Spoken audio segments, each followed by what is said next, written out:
My name is Talia Morgan. I am 34 years old, a decorated officer in the United States Navy, and I've spent the better part of my life proving that I deserve to stand where very few women have ever stood. I believed I had weathered the most brutal storms life could throw at me. I was certain I understood what betrayal meant. I was mistaken. Useless soldier, my father bellowed across the military tribunal. His voice sliced through the room like a fired round, precise and without mercy. I felt the entire chamber freeze around me. Every pair of eyes in that grand hall turned in my direction. The pressure of their collective gaze pressed heavily against my chest, where my scars still throbbed like freshly torn wounds. My father, a retired colonel decorated with more medals than I could ever count, stood on the witness stand and pointed at me as though I were an imposter wearing a uniform I had never earned. "Take off your uniform," he added, his voice faltering slightly, though he struggled to conceal it. For a brief moment, I questioned whether any of this was actually happening. The tribunal judge lifted an eyebrow. The scratching of pens fell silent, and even the distant hum of the air conditioning seemed to disappear. The shame was overwhelming, though not because I gave his words any truth.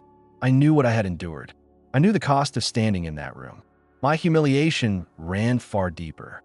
The man who had once taught me how to aim true and hold my head high was now attempting to dismantle me before the entire chamber. My breath caught, a sharp reminder of the scars beneath my ribs, those jagged marks etched into my flesh during a mission that had very nearly taken my life. I could feel the heat building inside my chest, but I refused to shed a single tear. I would not let him see how deeply he had wounded me. The chair scraped loudly across the floor as I rose to my feet. The tribunal hall carried the scent of aged wood and cold steel, and for one fleeting instant, I was transported back to that jungle, bleeding and crawling through the mud, desperate for each breath. My father's words rang out again inside my skull, but I offered no response. My silence carried more force than any argument could. I drew a slow breath, my fingers trembling as I reached for the buttons on my jacket. The tribunal hall sank into an unsettling stillness. Not a single person moved. No one dared to interrupt. Deliberately, almost mechanically, I began unbuttoning my dress blues. As I slid my jacket from my shoulders, I felt the atmosphere in the room shift entirely. My undershirt clung damply to my skin from the tension gripping the room, yet I did not pause. I pulled the fabric up just enough to let the truth speak on my behalf. Gasps erupted throughout the chamber. The scars across my ribs were raw and jagged, coiling like scorched rope against pale skin. Two firm protrusions, metal fragments that surgeons had deemed too dangerous to extract, pushed visibly beneath the surface of my flesh. They had become part of who I was, as permanent as my own heartbeat. The first to shatter the silence was Admiral Foster. His voice, typically commanding, stumbled and broke. "Those scars, my God." He rose slowly from his seat, his gaze locking onto mine as though seeing me clearly for the very first time. Not as a soldier, not as an officer, but as a person who had passed through hell and returned carrying fragments of it within her body. My father staggered backward, all color draining from his face. The fury that had burned in his eyes vanished, replaced by something far more fragile: fear and regret. His lips parted as if words were forming somewhere, but none arrived.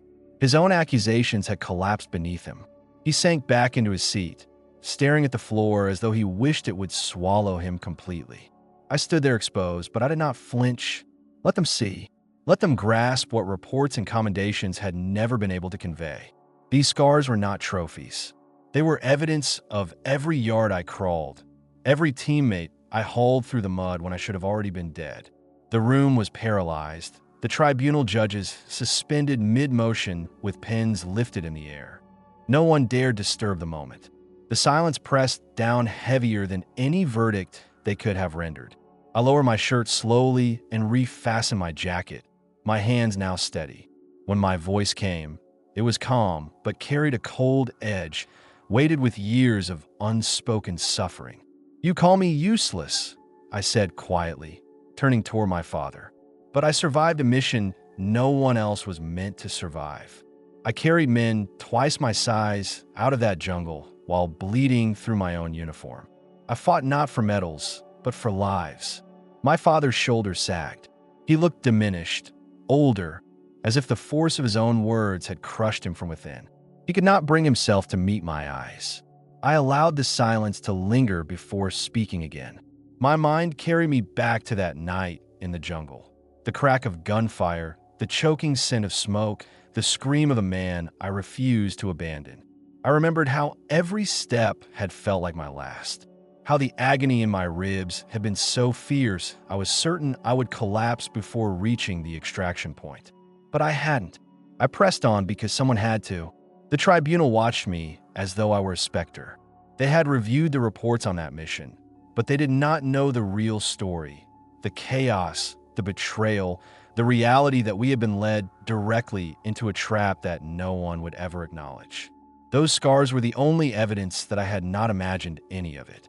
I swept my gaze across the room, my expression unwavering. How does a man call his own daughter useless when her scars tell a story he never had the courage to hear? My words were not directed at my father alone, but at every judge, every officer in that chamber. Admiral Foster cleared his throat, his voice hushed but resolute. "Lieutenant Morgan, we need to hear your account. All of it." I straightened my jacket and stepped forward. If they wanted the truth, I would give it to them, every last piece of it. Beginning with the night I should have died. The tribunal adjourned in a fog of whispers and weighted glances, but Admiral Foster's eyes remained fixed on me. He approached with measured steps, his expression unreadable. "Lieutenant Morgan," he said quietly, "come with me." There was no room for refusal in his tone. I followed him down a long corridor lined with portraits of men who had constructed their reputations on valor. I found myself wondering how many of their scars were concealed beneath crisp uniforms, and how many of their true stories had been suppressed to preserve appearances. The private room was sparse and silent, its walls the color of gunmetal. A single table stood in the center with a notepad resting on its surface. Foster gestured for me to sit and took the seat directly across from me, leaning forward with both hands flat on the table. "I need the truth," he said, his voice low but firm, "about what genuinely happened out there." My breath caught in my chest. Truth had a way of cutting more deeply than any bullet. I had rehearsed my answers for months, every time someone had tried to reduce my survival to nothing more than fortune. Yet under Foster's gaze, the full weight of that night returned all at once. Before I could speak, my father's voice surfaced in my memory, sharp as the moment he first said it. "Don't turn failure into an excuse, Talia. A soldier either completes the mission or dies trying." Those words had been seared into me since childhood, shaping every stride I took. He had never cared about bruises, blood, or impossible odds. To him, success was the only measure of worth. "I nearly died," I said at last, my tone steady but edged with something raw. "I was sent into an operation that was doomed from the very beginning. We were told it would be a routine extraction, no resistance, no risk." I paused, my fingers pressing harder against the table. But the jungle was waiting for us. It wasn't simply bad intelligence. It felt as though we had been deliberately led into a trap. Foster's eyes narrowed, as though he had been expecting me to say exactly that. "Go on," he said. His voice carried the combined weight of authority and restrained curiosity, as if he already suspected that the official record was nowhere near the complete picture. Admiral Foster's gaze sharpened as he leaned in closer. "The report states you followed standard protocol," he said, his tone measured but probing. "Yet everything you've described so far tells me something doesn't add up. What is missing from the official record, Lieutenant?" I inhaled slowly, steadying the turbulence within me. "Almost everything that actually happened," I replied, keeping my voice low but firm. "The official report claims we deployed at 2,100 hours, but I remember checking my watch as we were airlifted in. Our boots hit the ground at 20:35. Someone altered the timeline, cutting out nearly 30 minutes. His brow furrowed. 30 minutes? That is not a clerical error. What else? I hesitated. Part of me wanted to hold back, to keep the pain buried where it couldn't do further damage. But I knew that silence had already exacted too great a price. We were supposed to have a secondary support team. They were meant to track us remotely and relay intelligence as we advanced. But 5 minutes into the jungle, their signal went dark. No updates, no coordinates, nothing. It was as if they simply ceased to exist. Foster's expression darkened, his hand tightening into a fist against the table. "That's not in the report," he muttered, almost to himself. "No, sir, I confirmed. The report speaks of an ambush and my exceptional courage under fire, but it offers no explanation for why we walked into a kill zone with zero warning. I still don't understand why we were sent in without proper backup. None of it makes sense. Not the silence on comms, not the fractured intelligence, not those missing 30 minutes. The room seemed to contract around us, the air thickening, as though the truth itself were pressing against the walls. I kept my eyes on Foster's face, searching for any flicker of recognition or concealed knowledge. "I wish I could give you clear answers," I said finally, my voice quieter.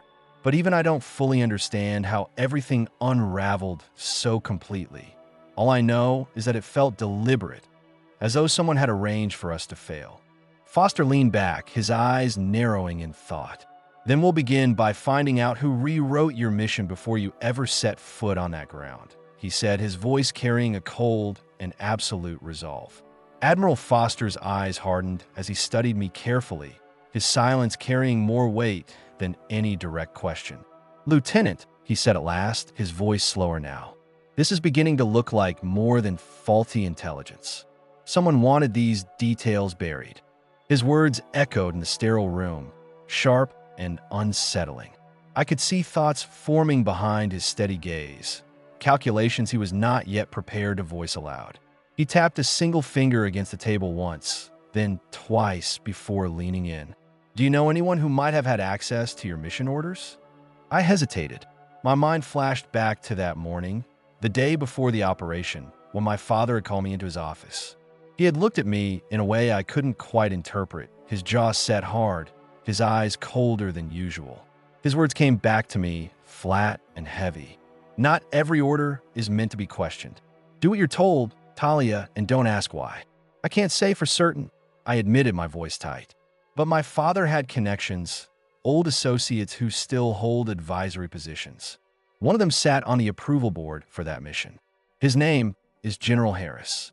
Speaking the name made my stomach lurch. Harris had known me since I was a child, always boasting about my father's legacy. Foster's eyes narrowed. "Harris signed off on the operation logs," he murmured. I saw his signature in the chain of command. A chill moved down my spine. Suddenly, the hard, unreadable look my father had given me before deployment took on a terrible new meaning. Had he known? Had he suspected that the mission was anything but routine? I pressed my fists against the table, feeling the scar tissue beneath my ribs ache in response. Before I left, he told me not to mess this up. It felt different that time, like he already knew something was out there waiting for me. I dismissed it as his usual tough love. But now I'm no longer certain. Admiral Foster's voice dropped, quiet but decisive.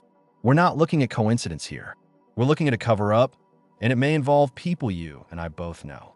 I reached into the inner pocket of my uniform and set a small black USB drive on the table.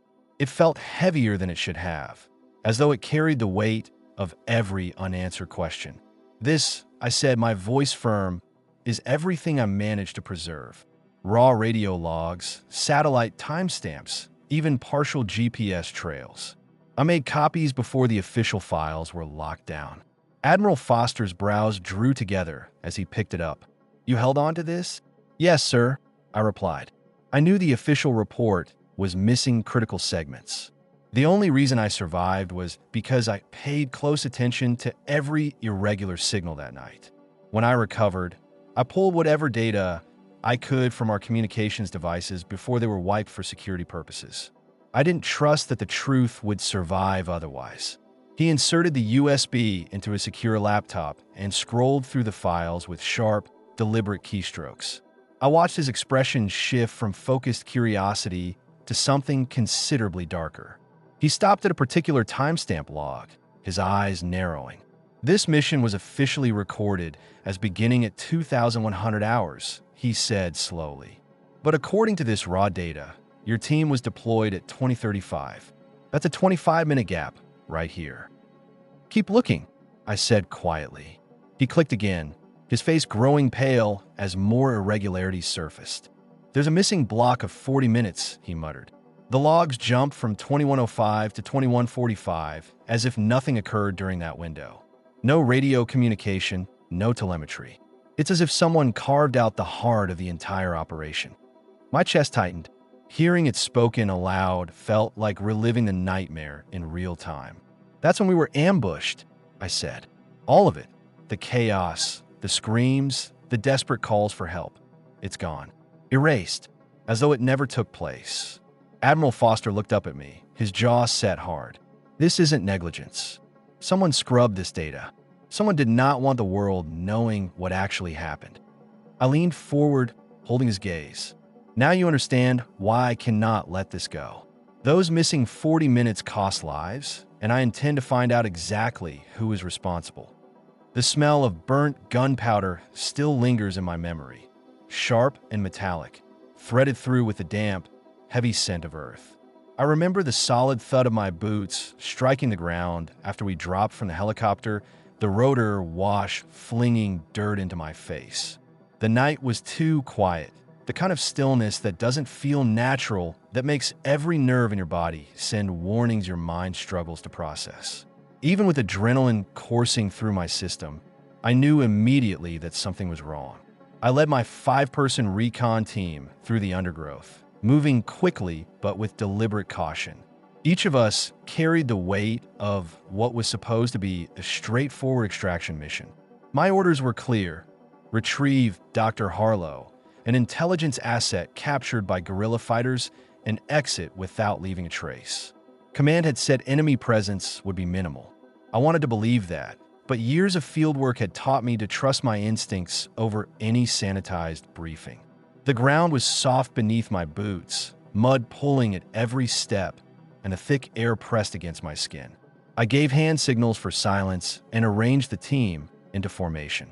Ruiz, my communications officer, fell in behind me, his radio gear humming quietly at his back. Kim and Diaz flanked left while Alvarez stayed close at my side, his eyes moving steadily across the tree line. Every sound was amplified in that jungle. Leaves brushing fabric, the faint metallic click of a safety being engaged. I raised a fist to signal a halt and dropped into a crouch. My fingers pressed into the soil, searching for vibrations, a habit I'd picked up from older soldiers over the years. The earth speaks if you listen long enough, they used to say. But all I felt was cold, damp soil pressing against my gloves. Team, check bearings, I whispered into the headset. Maintain line of sight. My voice was steady, though my heartbeat had begun to pound harder against my ribs. Something about the darkness ahead felt dense, almost watchful, as if the forest itself were holding its breath. I pushed the unease aside and motioned for the team to advance. The path grew narrower as we pushed deeper, branches scraping against our gear, the canopy absorbing the last traces of moonlight. Every step carried us closer to a trap we couldn't see, but that I could almost sense, like a storm gathering just beyond the horizon. The ambush arrived without warning. 1 second, the jungle was unnaturally still. The next, it detonated like a thunderclap. A burst of automatic gunfire tore through the darkness, the sound shattering the silence as though glass had exploded inside my skull. I hit the ground instantly, instincts moving faster than conscious thought as rounds shredded the branches directly above me. Contact! Left flank! I shouted into the headset, my voice barely audible above the roar. I saw Kim spin and go down, his rifle tumbling from his grip as a bullet tore into his shoulder. The sharp bite of burning metal filled the air as nearby mines detonated, shaking the earth beneath us. Dirt and smoke erupted upward, stinging my face, and I felt the concussion vibrate through my bones. I scrambled behind a fallen tree trunk, breathing in ragged pulls, every nerve screaming. Return fire. Find cover, I yelled. motioning to Alvarez and Diaz. The night dissolved into chaos. A relentless barrage of explosions, shouting, and the tearing crack of rounds snapping past our heads. It was disorienting in a way that defies description, like being sealed inside a glass chamber that was shattering from every direction at once. Every gunshot was a shard driving into my concentration. I fought to stay focused, but the cries of my team kept pulling me apart. Ruiz, only a few feet behind me, clutched at his side and screamed. The radio unit strapped to his back sparked once and went dark, severing our last line to command. I remember pressing my cheek flat against the wet earth, my pulse hammering so loudly in my ears it almost drowned out the gunfire.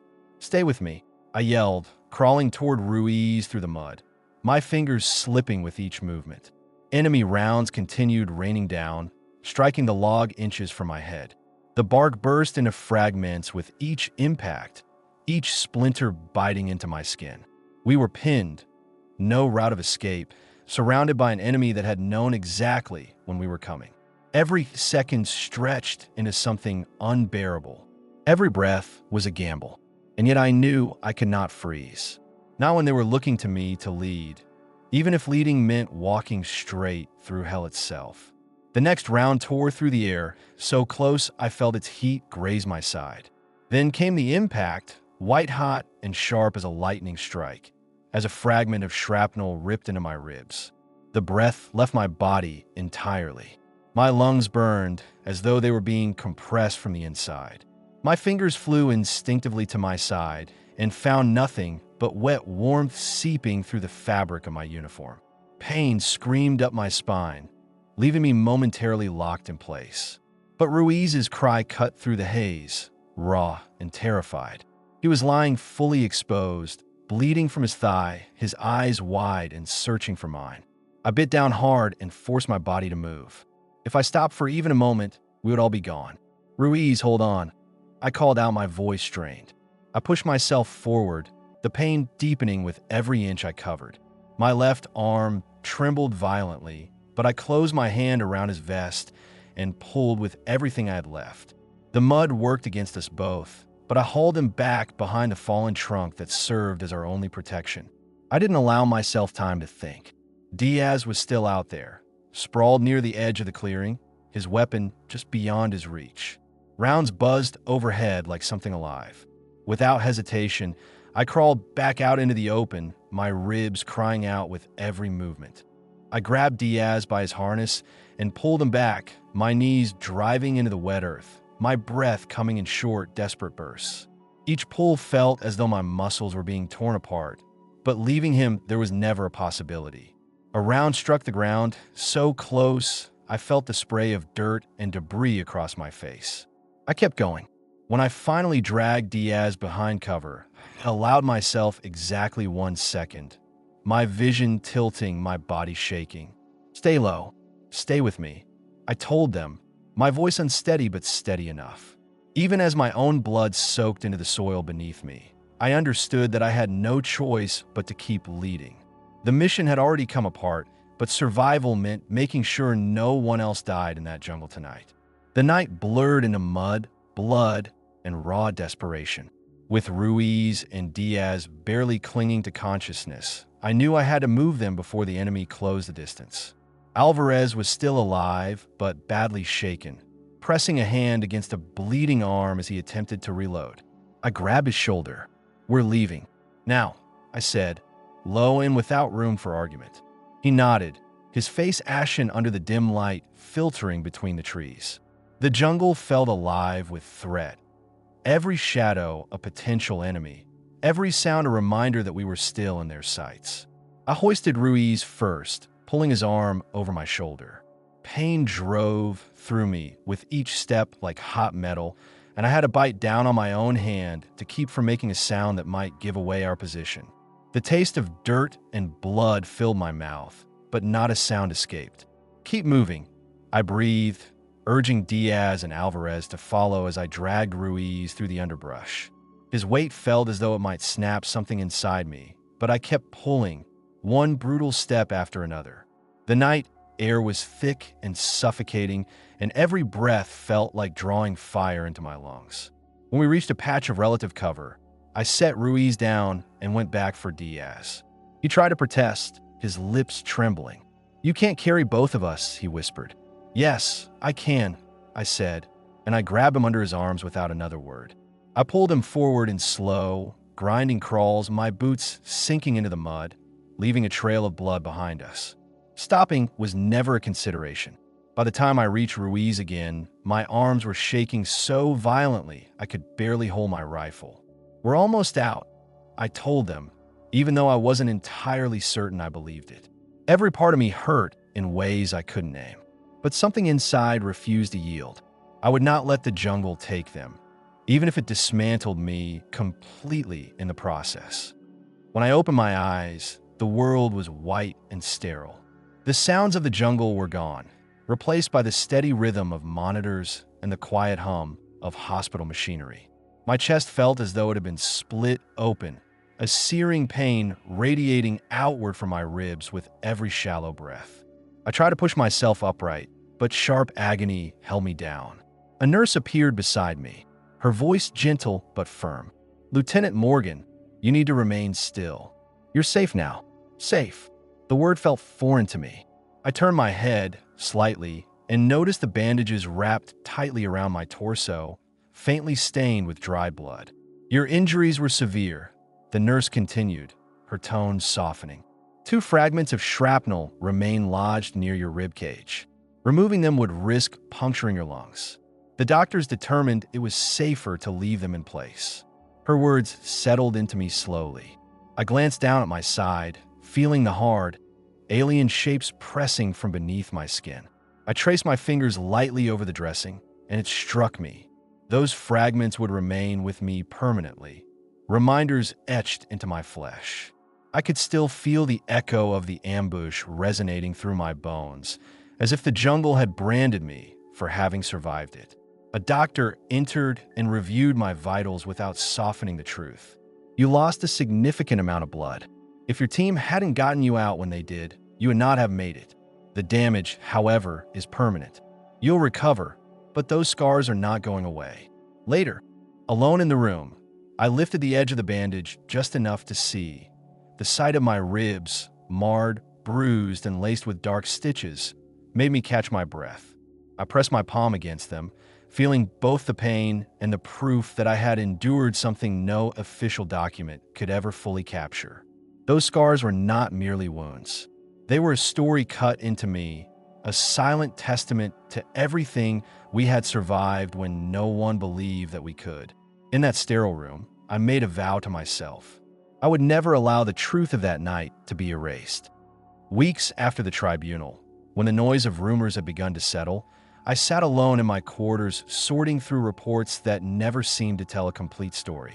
The mission had been officially closed, buried beneath layers of bureaucratic language. Yet I could not shake the feeling that something or someone was still concealed in the shadows.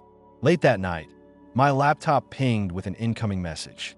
The sender's identity was masked, nothing but a string of random characters. The subject line read simply, "Look deeper into Orion Systems."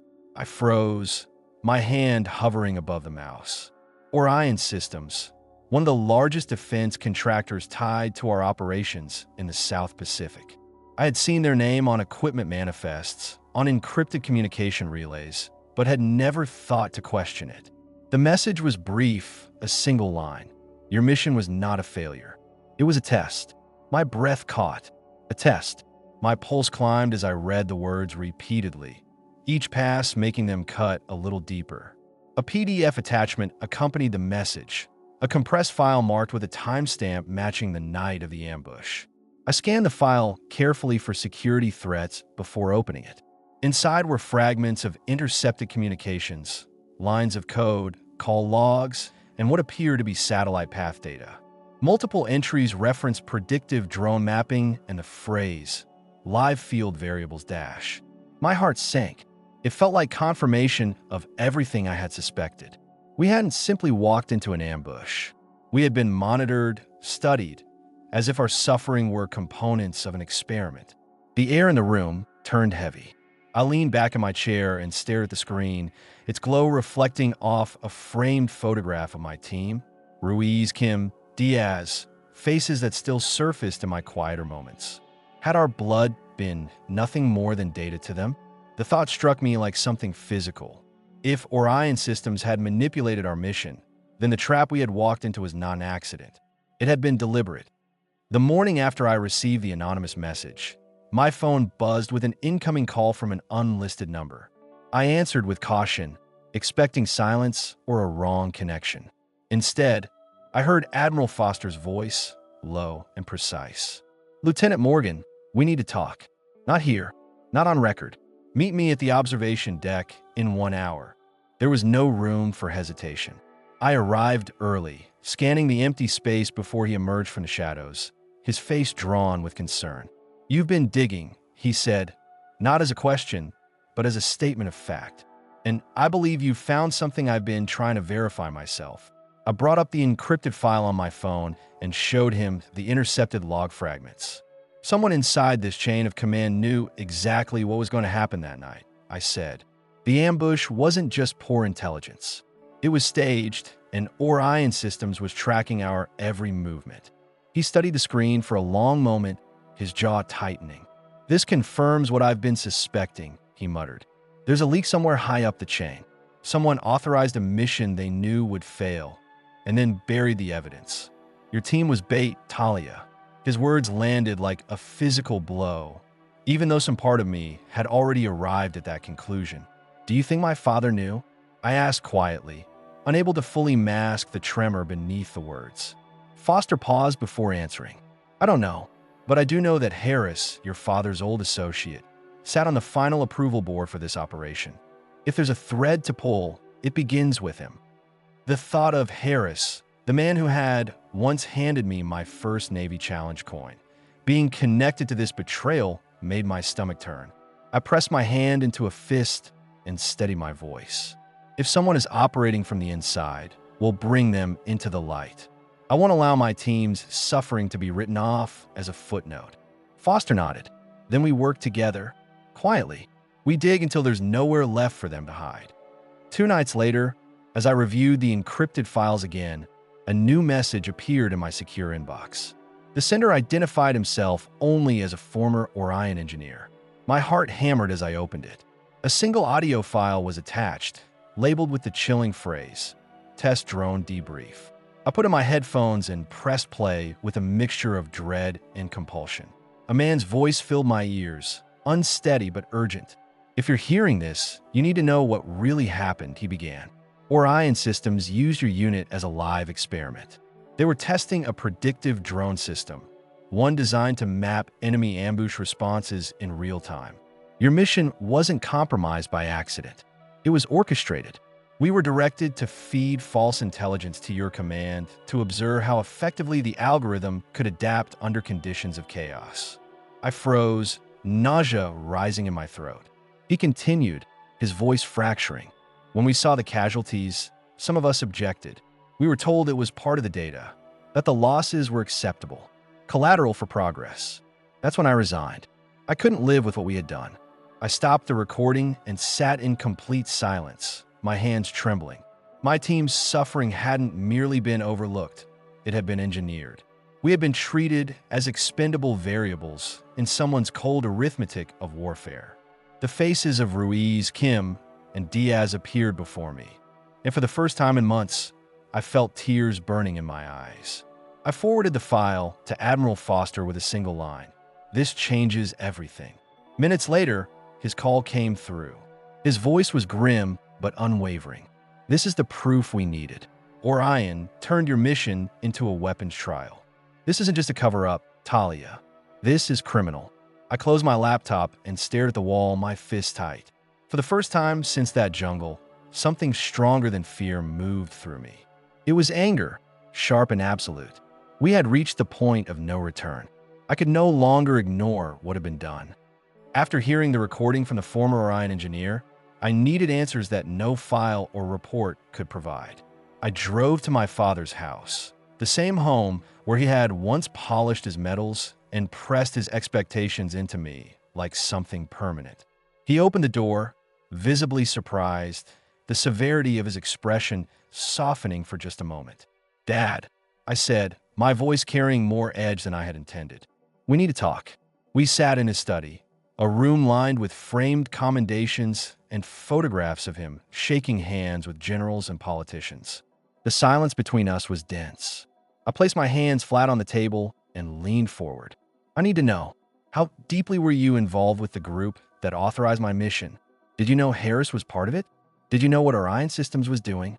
He stiffened, his gaze sliding from my face to the bookshelf behind me. "Talia, this isn't the place for accusations," he said slowly. "It's not an accusation if it's the truth," I replied. "You and Harris have been friends for decades. Did you know they used my team as test subjects?" My voice cracked slightly on the last words, but I didn't yield. He stood and walked to the window, hands clasped behind his back. "War isn't clean," he muttered. "Sometimes decisions are made. Compromises that can't be undone." I stared at him, my chest constricting. "That's not an answer. Did you know?" His silence was more damning than any denial could have been. He didn't turn to face me. He simply exhaled, a heavy, weighted sound carrying something I couldn't name. Guilt, perhaps, or fear. When I finally rose to leave, I looked back at him one final time. "I'll find the truth with or without you," I said. He didn't stop me, didn't offer a single word. The unanswered question followed me out the door like a shadow, heavier than the scars on my ribs. Admiral Foster moved swiftly once he had the recording from the former Orion engineer. Within 48 hours, he had initiated a quiet but focused internal investigation. I was summoned to his office the following morning. His expression was resolute, but for the first time, I detected the faintest trace of hope behind his eyes. "We've identified discrepancies in the mission authorizations," he said. "Two officers within the chain of command, Commander Lee and Captain Morris, have been suspended pending review. Their signatures appear on altered data logs. This is our first genuine break, Talia." A wave of relief moved through me, heavy and warm. For months, I had carried the burden of unanswered questions, buried beneath whispers that branded me as reckless or merely fortunate. Now, for the first time, it felt as though the truth was gaining ground. "Does this mean—" I started, but he raised a hand. "It's not resolved yet, but this is a beginning. We'll keep pressing forward." Walking out of his office that day, the base felt different. For one brief moment, I let myself believe we had shifted the balance. Ruiz called me that evening, his voice quiet but laced with gratitude. "We always knew you'd get to the bottom of it," he said. "You carried us then, and you're carrying this fight now." I smiled for the first time in weeks. I thought of the scars on my ribs, of all the nights I had studied them in the dark, wondering whether they were simply marks of survival or evidence of something more significant. Now, for the first time, they felt like symbols of persistence. For one quiet moment, I allowed myself to breathe. I imagined a world in which the people who sent us into that jungle would finally face accountability. It felt like a victory, small but tangible. I didn't know then that the calm would not hold. The storm waiting ahead had only just begun to form, and what felt like a victory was about to become a new and far more personal battle. My relief lasted barely 3 days. That morning, I woke to a surge of notifications flooding my phone. Messages from fellow officers, friends, even journalists. The headlines on military news sites were brutal. Lieutenant Morgan under investigation. Hero or liability. Another piece described me as a reckless operator whose erratic decisions had cost lives. I knew at once this was Orion's doing. They had resources, influence, and every incentive to destroy my credibility before Foster's investigation could dig any deeper. A carefully constructed narrative began to circulate, painting me as unstable, a soldier who let emotion override strategy. They twisted the story of the ambush into a portrait of my supposed incompetence. One article, citing a so-called anonymous source, claimed I had ignored safety protocols and led my team in a hostile territory without proper coordination. Reading it felt like watching my integrity drain away in slow motion. I closed my laptop hard, my hands shaking with fury. I reached Foster immediately. "They're trying to bury me," I said, my voice tight. They're rewriting everything. I know, he replied, his tone steady. This is exactly what they want, to rattle you and undermine our case. We fight this with evidence, not reaction. But staying composed grew harder when whispers began circulating on the base itself. I passed 2 junior officers in the mess hall and caught one of them saying, "Isn't she the one who got her squad slaughtered?" I didn't confront them. I walked past with my spine straight, though inside, I felt the sting of betrayal working through me. For years, I had built my reputation on precision, resilience, and loyalty, and with a few distorted words, Orion was dismantling it piece by piece. They weren't simply fighting to protect their secrets. They were fighting to erase me. I stood before my reflection late that night, running my fingers along the scars on my ribs. They were proof that I had survived. Yet the world was being persuaded that they were marks of failure. I understood then that the war ahead would be far dirtier than anything the jungle had ever thrown at me. The worst blow did not come from Orion. It came from my father. I was in Admiral Foster's office when a reporter's alert flashed across the screen behind his desk. The headline knocked the air from my lungs. Retired Colonel Talia Morgan speaks. My daughter is obsessed, unstable, and not to be trusted. I read it twice, certain I had misunderstood. I had not. His statement was quoted in full. He described me as fixated on conspiracy, claimed that trauma had distorted my judgment, and stated that the Navy should safeguard itself from officers incapable of separating personal pain from professional protocol. For a long moment, I could not speak. Foster rose, switched off the screen, and said my name softly, but it reached me as if from a great distance, as if he were calling across a river I could no longer see the other side of. Something collapsed inside me then, something that had endured the jungle, the tribunal, and the smear campaign. It was the last thread of faith I had held in him. I left the office without a word. The hallway felt colder than usual. Every footstep echoed with a weight that felt like a verdict. Outside, the sky was a flat, unresolved gray. I sat on a bench near the flagpole and stared at nothing. For my entire life, he had trained me to absorb humiliation without flinching, to push through pain without reaching for comfort. He had taught me that weakness was the worst thing a soldier could carry. Now, he was turning every one of those lessons against me. I replayed his words until they blurred together. Obsessed, unstable, not to be trusted.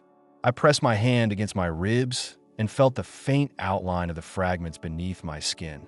Those scars had carried me through silence, but they could not protect me from this. Betrayal is quieter than gunfire. It doesn't tear flesh. It erodes the ground you were certain was solid beneath your feet. When my phone rang, I didn't answer. Not Foster, not Ruiz, not anyone. I sat there until the sun dipped below the horizon, until the wind picked up, until I could breathe again without trembling.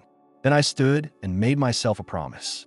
If my father chose to stand alongside the men who had buried the truth, I would stand alone and unbury it myself.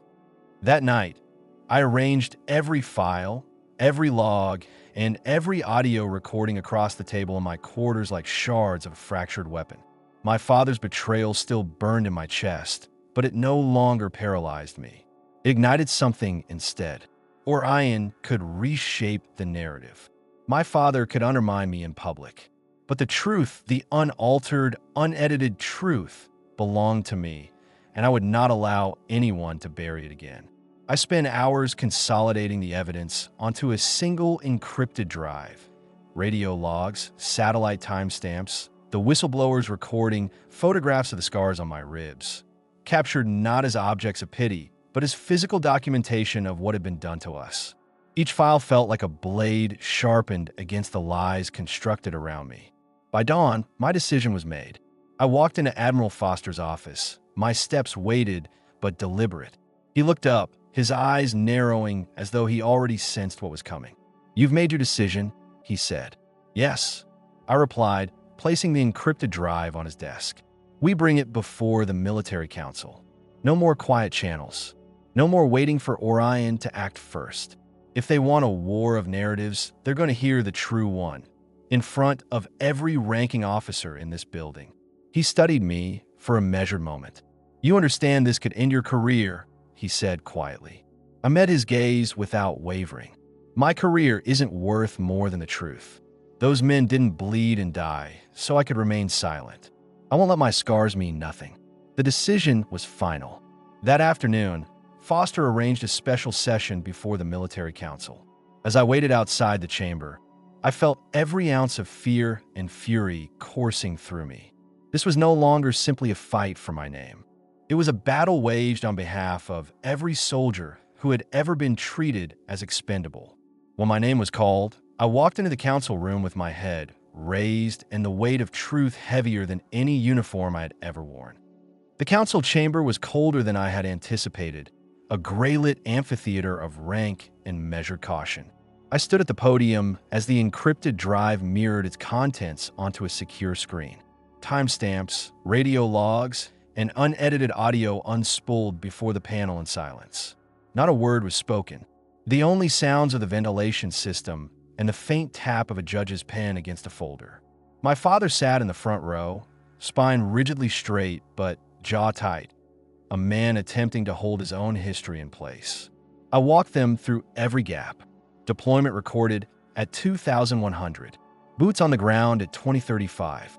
40 minutes of missing communications during the most critical phase of the ambush. Predictive drone terminology embedded inside contractor transmissions that had never appeared in the official mission brief. When I pressed play on the engineer's confession, several officers shifted visibly in their seats. Admiral Foster didn't move. He simply watched the council watch me. "Lieutenant Morgan," one senior member said, "are you alleging deliberate manipulation of a combat mission by a private contractor with the cooperation of officers within this command chain?" I kept my voice level. "I'm alleging that the data shows it. I am alleging that the dead cannot speak for themselves, so I am speaking for them." I felt my father's eyes on me. For once, there was no dismissal in them, no hardened critique, only tension and a confusion and a terror I recognized from the jungle. The terror of realizing you have lost control of the ground beneath you. He glanced toward General Harris, seated 2 chairs away, and Harris did not look back. The council recessed for 10 minutes to confer. I sat alone at the edge of the room, hands folded, the scars beneath my ribs aching with the kind of pain that isn't purely physical. When they returned, the chair read the preliminary finding. There is sufficient cause to open a full criminal and administrative investigation into Operation Hallard and associated contracting protocols. The words struck my father harder than they struck me.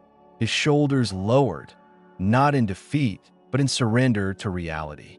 Truth had finally entered the room, and it was louder than every accusation that had ever tried to silence it. I did not celebrate. I inhaled steadily and prepared for the next fight. Because evidence opens doors, but courage is what keeps them open when the powerful come rushing to slam them shut. When the council granted me the floor again, I understood that this was the moment that would either destroy me or clear my name permanently. I connected the drive and pulled up the drone images, grainy but unmistakable.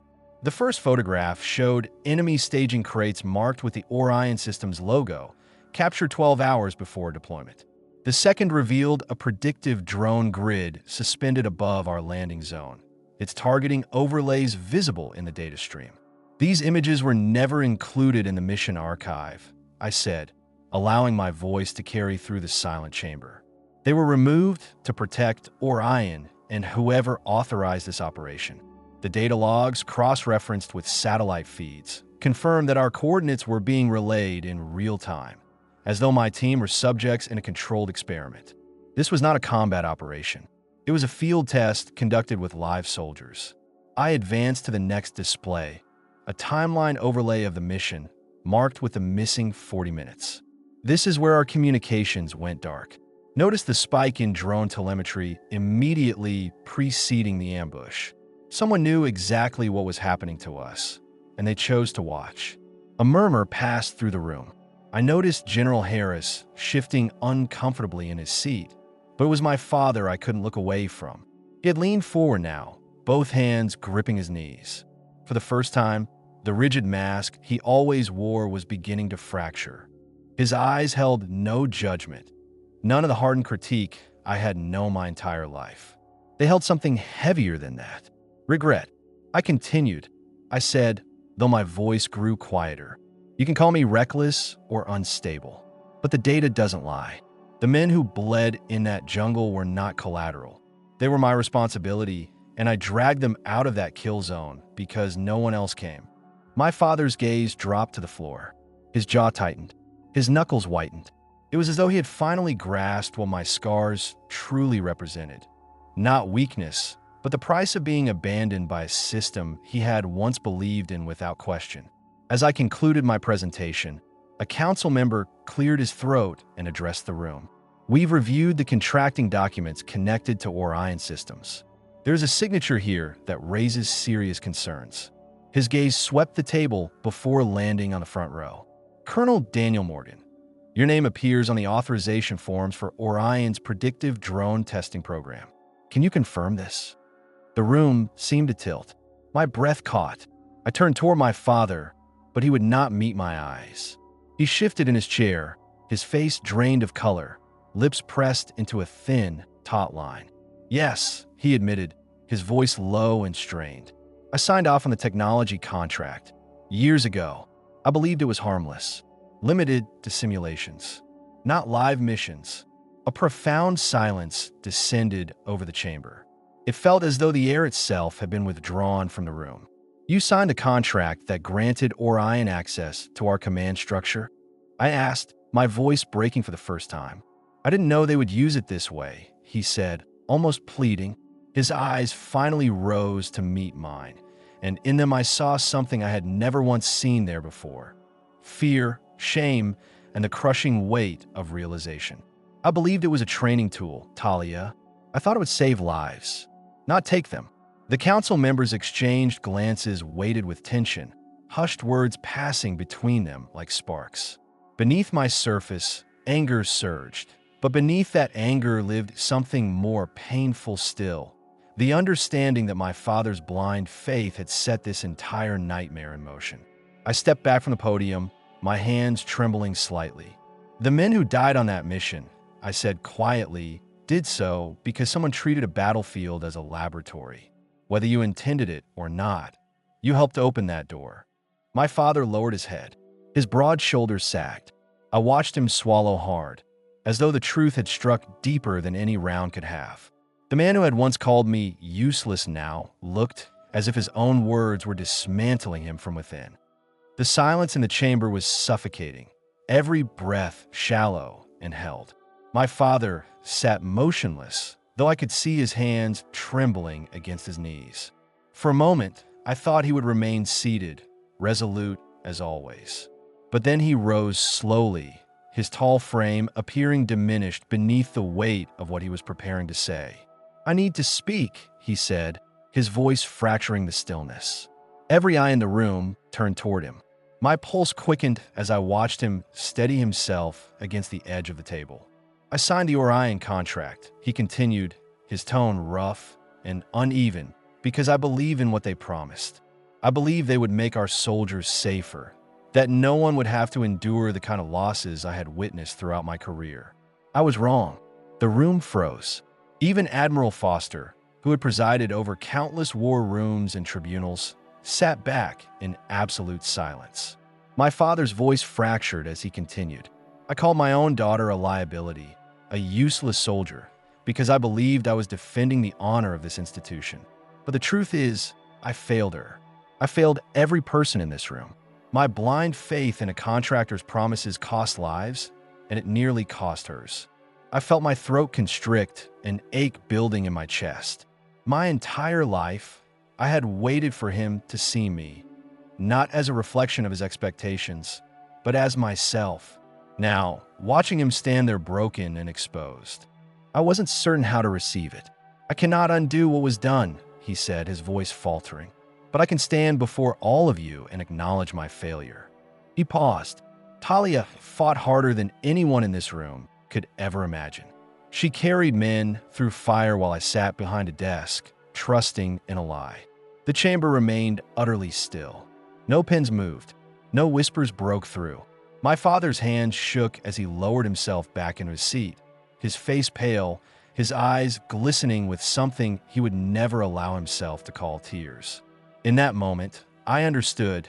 The man who had once loomed so large over my entire existence now appeared completely human, fallible, flawed, and finally awake. The Pentagon hearing room was nothing like the tribunal. It felt colder, larger, its walls laden with the accumulated weight of decades of concealed truths. I sat at a long mahogany table flanked by Admiral Foster and two military legal officers. Across from us, Orion Systems representatives sat in tailored suits, polished, rehearsed, and deliberately detached. Their briefcases lined with prepared denials. This was not simply a military hearing. It was a war for truth, waged through contracts, clauses, and precisely sharpened language. The chair of the Ethics Committee, a composed woman with steel gray hair, opened the session without preamble. We are here to address allegations of ethical violations, falsification of mission data, and unauthorized human risk trials by Orion Systems, she said, her voice cutting cleanly through the air. Lieutenant Morgan, you will present your account first. I rose, pressing my palms flat against the table to anchor myself. I led a team into what we were told would be a low-risk extraction. I began keeping my voice calm and measured. Instead, we were used as data points in a live drone experiment orchestrated by Orion Systems. We were monitored, recorded, and abandoned when the situation spiraled beyond their control. The logs and recordings I have submitted demonstrate this conclusively. One of Orion's attorneys cut in immediately. Your claims are speculative, Lieutenant. Drone mapping systems require real-world data. Your injuries and losses, while genuinely tragic, are the unpredictable consequences of combat environments, not deliberate harm. Admiral Foster leaned forward, his voice like a blade. We've reviewed timestamp discrepancies, deleted logs, and a whistleblower's recorded confession. Your company erased evidence of a 40-minute ambush window. Are you still characterizing that as unpredictable? Tension gripped the room. Committee members wrote steadily, their expressions shifting as the accumulating evidence pressed down on them. I glanced along the table and found my father seated behind the legal counsel. He didn't look at me, but his hands were tightly clenched, his knuckles white.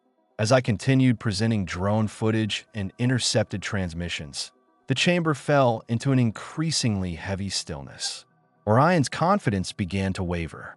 For the first time, I felt the momentum shifting, not for my sake alone, but for every soldier who had never had a voice.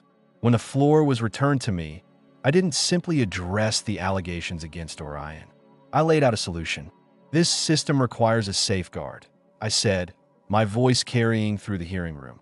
I proposed the establishment of a new provision, one that ensures no contractor, no algorithm, and no corporate interest will ever place soldiers in harm's way without full and transparent oversight. Call it what you will, but I call it the Callahan Clause. Every pair of eyes in the room turned toward me. The clause mandates that any mission involving experimental technology undergo direct review by a board of field officers, men and women who understand what is actually at stake on the ground. It requires real-time transparency of data and prohibits live testing with uninformed combat units. No soldier should ever be treated as disposable hardware. For a moment, the chamber was silent. Then the first wave of opposition arrived, measured but pointed. A defense contractor representative leaned forward, his voice smooth. Lieutenant, while your account is deeply unfortunate, implementing such a clause would impede innovation and generate millions in project delays. Are we prepared to obstruct advancements that might preserve future lives? I held his gaze without flinching. How many lives are you prepared to sacrifice in the name of efficiency? I asked, because I have already buried men who were reduced to data points. Your innovation nearly killed me. You can measure progress in dollars and timelines. I measure it in names I cannot forget. A congressman with deep ties to defense funding added his voice. You're proposing a level of oversight that will destabilize every contract we currently hold with the private sector. This simply isn't viable. Admiral Foster stepped in, his tone glacial. What isn't viable is expecting soldiers to trust a system that values corporate schedules over human lives. Lieutenant Morgan's proposal is sound. We have allowed contractors to operate with far too much latitude for far too long. I stood my ground, my ribs aching beneath my uniform, my resolve unshaken.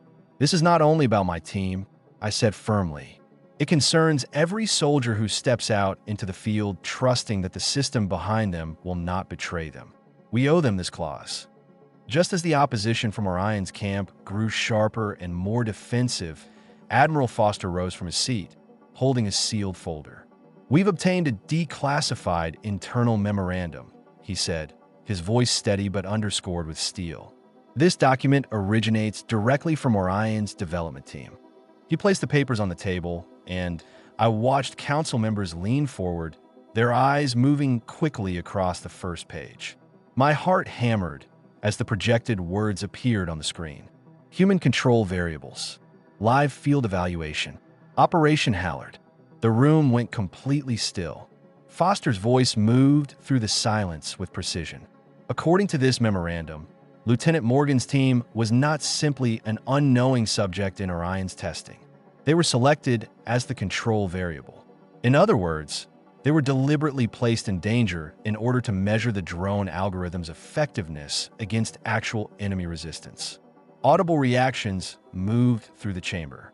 Even the contractor representatives who had spoken with such assurance moments before appeared visibly shaken. I pressed my nails into my palms beneath the table. It was one matter to suspect we had been used. It was another entirely to see it stated plainly in black and white. Orion's lead representative rose abruptly, his composure fracturing. "That document is being misread. It was a hypothetical framework, nothing more. We never—" Foster brought his hand down on the table. "Hypothetical? Then explain why it references Lieutenant Morgan's unit by name and matches the exact coordinates of her ambush." The man's mouth opened. No sound followed. His colleagues shifted in their seats, their silence far more damning than any denial they might have offered. The committee chair looked from me to the Orion team, her expression set like hardened stone. I leaned forward, my voice quiet but carrying cleanly through the charged air. "You called us variables, but we were not figures on a screen. We were flesh, blood, and trust, and you destroyed all three." For the first time, I saw something flicker in the eyes of the people who had orchestrated this nightmare. They were cornered, and the truth had finally stripped them of every polished defense they had prepared. The final session of the hearing carried a clarity that had been absent before. The committee members spoke with sharpened conviction, their voices reflecting a collective certainty I hadn't heard from them until now. Admiral Foster stood beside me as the chair addressed the full room. After reviewing all submitted evidence, including the Orion Memorandum and documented operational discrepancies, this council hereby approves the proposed reform measure, the Callahan Clause, effective immediately. The words struck me like a wave. For months, I had pushed forward through silence, doubt, and repeated betrayal. Now, standing in that room, I felt the full weight of every night I had spent staring at the scars on my ribs. They were no longer simply symbols of survival or pain. They had become the reason the system would be barred from treating soldiers as test subjects ever again. I looked at the Orion representatives. Their faces were ashen, their polished confidence dissolved. The committee announced that criminal charges would be pursued against every individual found complicit in falsifying mission data. For the first time, I could see justice taking shape, not as a concept, but as action. That evening, returning to my quarters, I found an envelope slipped beneath the door. The handwriting was unmistakable. My father's. My hands trembled slightly as I opened it. "Talia," the letter began. "I have no excuses. I believed I was defending the institution, but I understand now that I was defending the wrong thing. I was unable to see what truly mattered: your courage, your truth, and the men you saved when no one else arrived. I am sorry for every word that cut you down when it should have been building you up." I read the next lines twice. I will testify against Orion. Whatever I once believed, I know that accountability is the only path forward now. You show me that scars are not signs of weakness. They are proof of a strength I could never recognize until now. By the time I finished reading, my throat was tight. I folded the letter carefully and set it beside my uniform. I didn't know whether what had been broken between us could ever be fully repaired. But for the first time, I believed that my father genuinely saw me. Not as a soldier defined by failures, but as the woman who had refused to stay silent. Late one evening, I stood before the mirror in my quarters, the room quiet except for the steady hum of the ceiling fan above me. I lifted the edge of my shirt and ran my fingers along the jagged lines carved into my ribs. The scars felt cooler now, like pieces of metal fused to memory rather than flesh. I could still summon the smell of the jungle, the gunpowder, the copper of blood, the dense weight of the air. The ambush still replayed in my mind, but it no longer consumed me. It simply reminded me why I had fought so relentlessly to carry the truth forward. For a long time, I had seen these scars as marks of failure. Now, they were my anchor, proof that surviving sometimes means carrying the weight of what nearly destroyed you. I thought of Ruiz, Kim, and Diaz, how their lives had been cut short or fundamentally changed. I whispered their names softly, a quiet promise to never allow their sacrifice to dissolve into a footnote. A gentle knock at the door pulled me back. It was Admiral Foster's aide, holding an envelope. "Orders for you, Lieutenant," he said, with a faint smile.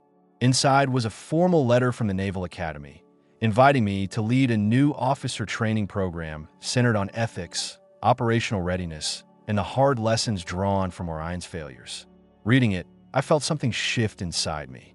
This was no longer about rank or recognition.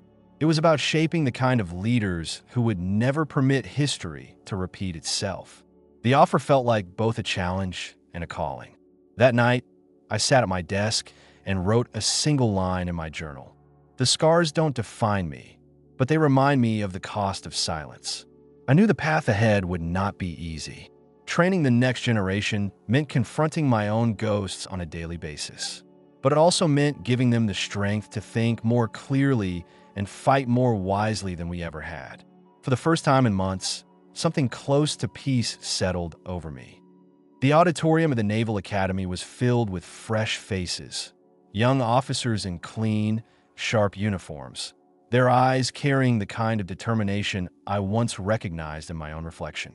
I stood behind the podium and let my gaze move across the room. For a moment, I felt the weight of every scar, every night in that jungle, every lie I had dismantled to arrive at this moment. I drew a slow breath and placed my left hand against my side, over the scars that still ached faintly when the weather turned cold. These scars, I began, my voice steady but resonant, are not medals. They are warnings. They remind me of what happens when trust is broken and when lies are treated as expendable in the name of progress. The room was silent. I could see cadets leaning slightly forward, pens poised but unmoving. "I don't stand here to inspire you with stories of heroism," I continued. "I stand here to remind you that leadership is not about glory. It's about carrying the weight of others when no one else can. It's about speaking the truth, even when the world labels you a liability." I paused, letting the words take hold. I noticed a young woman in the front row who looked as though she might fracture if someone told her she wasn't enough. "You will be tested," I said more gently, "not only in combat, but in character. Your scars, whether visible or not, will be the marks of what you chose to protect, not what you allowed to slip through your hands." A quiet energy moved through the room. I watched heads nod, jaws set with resolve. "If you take nothing else from me," I said, my hand still resting over my ribs, "take this. Courage is not about being unbreakable. It's about knowing you can break and standing anyway." The applause began softly, then built and echoed through the auditorium. I stepped back from the podium, not for recognition, but with the quiet certainty that perhaps, just perhaps, my scars were finally speaking for something far larger than myself. As the applause settled, I noticed a figure standing quietly at the back of the auditorium. My breath caught when I recognized him. My father. He was not in uniform. He wore a simple gray coat, but there was no mistaking the broad shoulders that had once cast such a long shadow over my life. His eyes, which had always been sharp and unyielding, were softer now, almost fragile. I watched him as I descended from the podium, my heartbeat steady in my ears. He didn't move at first, as though uncertain whether he had any right to approach. When I finally walked toward him, he straightened, hands clasped tightly together, and I saw something I had never seen in him before, tears glistening quietly in his eyes. "I came to listen," he said, his voice rough but sincere. "Not to speak. I had to hear you for myself." He paused, his throat working. "And Talia, I was wrong. All of it. The things I said. The way I doubted you. I believed I was preparing you by being hard. But I see now I was only protecting my own pride." The words landed like a wave. Not because they erased the pain, but because they carried the weight of a man who had finally stopped running from his own mistakes. I swallowed hard, my throat tightening. "I didn't need you to be proud of me," I said quietly. "I just needed you to believe me." He nodded, his jaw trembling. "Ido, I believe you. I believe in you more than I ever have. And I will spend whatever time I have left making sure I never fail you again." For a moment, the surrounding noise fell away entirely, and there were only the two of us. No tribunal, no accusations, no scars except the ones that had carried us both to this point. He reached out, hesitant, and I allowed him to rest a hand on my shoulder. It wasn't forgiveness, not yet, but it was the first step towards something better. Something I hadn't allowed myself to acknowledge I still needed. Peace with the man who had once defined my entire world. The hallway outside the Naval Academy's memorial wing was the kind of quiet that feels almost sacred. My boots echoed softly against the polished floor as I walked past bronze plaques bearing the names of those who had given everything. I slowed when I reached the newest section, where my name had been etched alongside my team's. Not as a monument to loss, but as a reminder of what we had survived. I traced my fingers over the cool metal, my own reflection distorted in its surface. For a long time, I believed my scars were invisible to the world. Now, they were part of a story that no one could take away. I placed a hand over my ribs, feeling the faint ridges beneath my uniform, and whispered to myself, "Some scars burn, but mine speak louder than any silence." The thought settled inside me like a quiet, steady flame. This was no longer about retribution. It was about legacy, ensuring that the voices of those who never came back would live on through every cadet I trained, every truth I shared. The Callahan Clause had been written into military doctrine just the previous week, and I felt the weight of that change like a promise kept. As I left the hallway, the sunset was spilling through the tall glass windows, casting golden light across the academy grounds. It felt as though the world itself was drawing breath again. I took one last look at the plaque and walked forward, head high, chest steady. Before we close, we'd love to know where you're watching from. Is it a quiet morning beside a warm cup of coffee, or a late night when stories like this keep you company? Let us know in the comments. We read everyone with gratitude. And if this story touched something in you, please consider subscribing to the channel, not simply to hear more stories, but to be part of a community that still holds faith in kindness, healing, and second chances. Thank you for spending your time with us today. Wherever you are, we hope you carry this story with you. And remember, sometimes the miracle doesn't knock at your door. It waits quietly until you're finally ready to open your heart. Take care, and we'll see you in the next story.